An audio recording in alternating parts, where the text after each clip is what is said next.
गोरखपुर चिड़ियाघर में बाघ की मौत के बाद उत्तराखंड के जू में भी अलर्ट घोषित कर दिया गया है। सभी जू और रेस्क्यू सेंटर में बाहरी चीजें प्रतिबंधित कर दी गई हैं। नए जानवरों की एंट्री पर रोक लगा दी गई है। बाहर से मांस लाने पर भी मनाही है। केवल कॉर्बेट एवं राजाजी नहीं, हमारा उत्तराखंड का सभी प्रोटेक्टेड एरियाज को कहा गया है। इसके साथ हमारे पास जू है 2, उनको भी कहा गया है। एवं हमारे पास जो रेस्क्यू सेंटर्स है 3, उनका जो डीएफओ इंचार्ज होते हैं उनको भी कहा गया है। इसका अर्थ हुआ कि हमने पूरा सतत रूप से जिस प्रकार का डायरेक्शन आ रखा है CJD से, तो उसके हिसाब से ये किया जा रहा है। क्योंकि टाइगर का डेथ हुआ है उत्तर प्रदेश में, तो हमने किसी प्रकार का कोई चांस नहीं ले सकते। एवं उसके क्योंकि आप जानते होंगे कि ये बहुत ही इन्फेक्शियस डिजीज़ होता है, जो एवियन इन्फ्लुएंजा के नाम से ही जाना जाता है।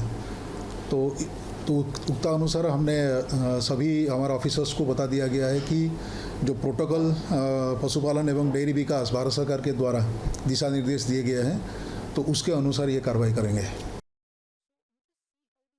बर्ड फ्लू की आशंका को लेकर उत्तराखंड में भी अलर्ट घोषित हो गया है। 17 साल के पटौदी यानी एक टाइगर की कानपुर जू में डेथ हो गई है, जो गोरखपुर से उपचार के लिए लाया गया था। उसी के मद्देनजर उत्तराखंड में भी एक अलर्ट जारी किया गया है। तो हमारे साथ डॉक्टर प्रदीप मिश्रा जी हैं और हम इस समय देहरादून जू में हैं, तो उन्हीं से बात करते हैं कि चिड़ियाघर में इन सब चीज़ों से बचने के लिए किस तरह के इंतजाम किए जा रहे हैं। डॉक्टर साहब, अभी क्या आपके पास मैसेज है और किस तरह की चीज़ें इन्फॉर्मेशन अलग अलग जगह से आ रही हैं? न्यूज़ के माध्यम से मुझे 13 तारीख को मैंने पढ़ लिया था और 14 तारीख को ही अपने जू में एक तरीके से मैंने और जो यहाँ प्रभारी हमारे रेंजर साहब हैं, हम दोनों ने बात करके डिसाइड कर लिया था कि जो बाहर से मीट आ रहा है हमारा, पर्टिकुलरली चिकन, उसको हमने एकदम से बंद करने को बोल दिया था। उसके बाद जो भी बाहर से बर्ड्स आती थी, हमारे QRT टीम देहरादून है, क्विक रेस्क्यू रिस्पॉन्स टीम है हमारी, वो जो भी घायल बर्ड्स लाती थी उसके लिए भी हमने उनको मना किया है और ये निदेशक महोदय के संज्ञान में भी डाला गया है, ताकि कोई बाहर से अगर वायरस के चांसेस हैं, इन्फेक्शन आने के हैं, तो उसके लिए ये हमारी एहतियात है।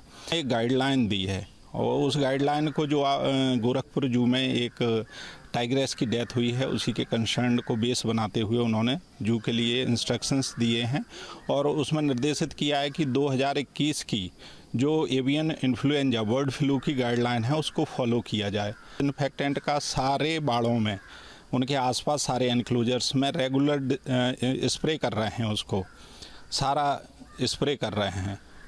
और इन्होंने बताया कि किस तरह से जो एक गाइडलाइन जारी की गई है केंद्रीय जू प्राधिकरण की तरफ से भी, तो किस तरह से यहाँ एहतियात बरते जा रहे हैं और क्या क्या किया जा रहा है।